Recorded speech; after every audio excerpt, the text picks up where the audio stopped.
All right, guys, how's it going? Andrew back with Wyatt's Warehouse, and yeah, just wanted to do a little different format this week. Give you guys a little bit of a talk again, but you know, in the future, just as a heads up, we do have one of the big cool edited got to pay rent videos coming up. Turns out that rent's due every month, and no, I realize I like making the edited ones too. It's just constantly get content out. You know, we got to do something a little bit easier on me. Time wise. So that's what it is. And it's wrapping up here for the day, and so I wanted to I was just having some thoughts, cleaning up the store and doing a little inventory, and wanted to kind of talk for a minute about Pokemon. And the trading card bull run that we've been seeing here for a while. Pitch Black is coming out next week, and our you know pre-orders are nuts. At the end of the day, pre-orders are kind of nuts. We have a ton of stuff already pre-ordered in store, a little bit online. But yeah, there's no slowdown, and that's one thing that I kind of wanted to talk or think about for a little bit with it, was just kind of this mentality that everybody has in the collectible world and the collectible card world, where it seems very much like everybody always wants to be right, and it comes across as a sign of intelligence when you can be right in a direction that nobody else is. It's kind of it's like the Michael Burry effect from The Big Short, if you've seen that movie, where it's like he called it, he was early, he knew it. And you know it can happen. That in that case it was this one character who was able to do that. But for the most part, you know in order for things to stop going up or stop expanding. And I know Pokemon's kind of, I wouldn't even say seeing I wouldn't even say seeing a plateau. Maybe it's not doubling every 6 months, but I would be real hesitant to call it a slowdown. you know, in order for things to crash, there has to be a catalyst. And, for me, I just don't really see that catalyst. We put up pre orders, and it's more than other sets. It's going nuts still. And that's where you need something to stop it. You need an overprint run. You need some outside factor of some form. A new competitor entering the market doesn't necessarily diminish the value of Pokemon, for example. So it's I don't really see that happening. So I guess in short, obviously the title of this video will be something along the lines of like, is Pokemon doomed? It's all over, whatever. But realistically, it's short answer is no. I don't think it's stopping. Granted, a lot of my evidence is anecdotal, but I also think I have a little bit of more tangible evidence when I call back on it. When I look at this entire industry and the collectible, card world, and collectibles in general, we've entered this point in society where everything, not everything, a lot of things are very rent based. We have a very high, price of housing today.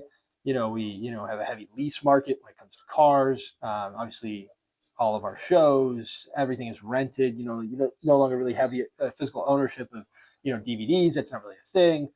There's a lot of that mentality of you'll own nothing and you'll like it. And when I kind of reflect on well, why is Magic, for example, stretching off on Pokemon for a second, why is Magic, why do I think it's going to continue to do well when you have a game like MTG Arena, which just allows you to play it? Like, why is the physical asset going to continue in the way it has been? Because it's been on a pretty solid bull run for the past 3 to 4 years, since kind of 2022. There was that it was a cold summer, yeah, time. It was, very slow, very low in the market, but it came out of it.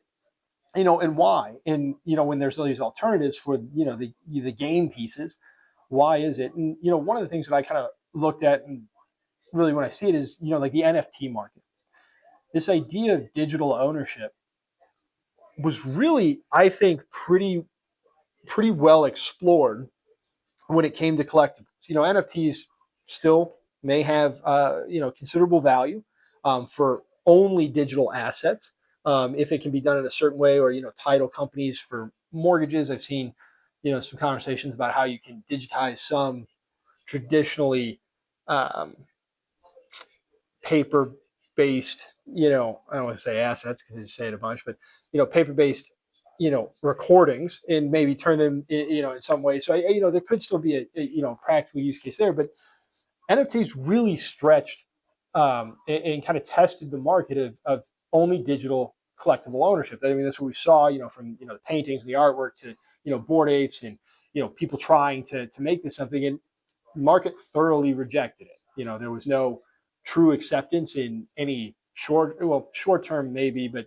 not really. I mean, it wasn't even a year of these things going on. I mean, you're talking 6 months, and there's certainly no long term value in any of this. I mean, we get to laugh at celebrities and everything losing hundreds and hundreds of thousands on it, but if you really look at what that means in the market in desirability, I mean, we even saw what like the metaverse, isn't that what it's called, or whatever it is, where you buy like a house of it. And the market, rejected this digital space pretty thoroughly. Maybe it's too, maybe we're just too early. Maybe it will come back around. It's possible, um, but I think that's really good indicator that the physical asset is good, or will continue in its current trajectory. Bull runs, like I said, we like to act like, oh, I've called the top, I've called the top, I've called the top, and kind of give that doomerism mentality out of, more than likely fear of, not fear of missing out, but fear of being involved. That's, for another case. But, we like doing that. But in reality, when you look at it, you say, okay, what's the catalyst that's going to stop it? What's the evidence that we no longer are going to want this? And then why now? Kind of, those combined, or anything along those lines. It really, it just doesn't seem likely. Pokemon's going to continue to boom. And it's going to continue to grow. And the brand itself is going to far outlive most of us. For being honest. I mean, we look at some of these brands, and I mean, even look at Disney, and Lorcana is separate, but just look at the brand of Disney. You know, coming up on almost 100 years of Mickey Mouse. These brands are going to be around a very, very long time. There's nothing that says they have to stop, and um, the economy behind collectibles and these brands are. There's no reason for them to go away. There's no, in fact, we see more card games entering the market. We see more um, collectible promotions in the market, and that to me is a much greater indicator. So if you can, and you do, and you invest in TCGs of any form, hold. Sell if you need the funds, or you want to take your profits. Great plan. But for the most part, I would not be hasty. I would be patient in any way that you can be. Don't fire sell and then buy back later, and don't expect everything to crash. If you're not involved and you can be involved. But other than that, I think we're going to see a good decade.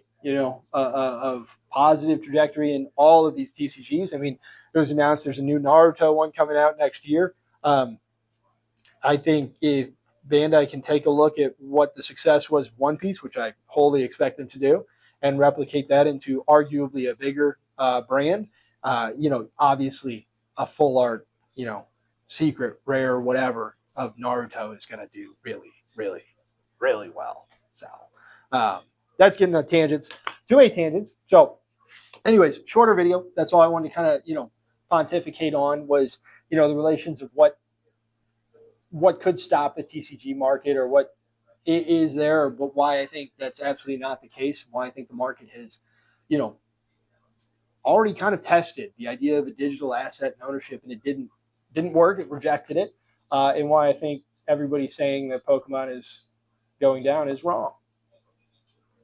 That's just one guy's take. So I appreciate you watching the video. Thank you so much. We'll have new stuff new videos, new stuff coming out. In the upcoming weeks. Takes me a long time to edit. Not very good at it. So, anyways, guys, I appreciate it. Thank you so much. Talk to you later.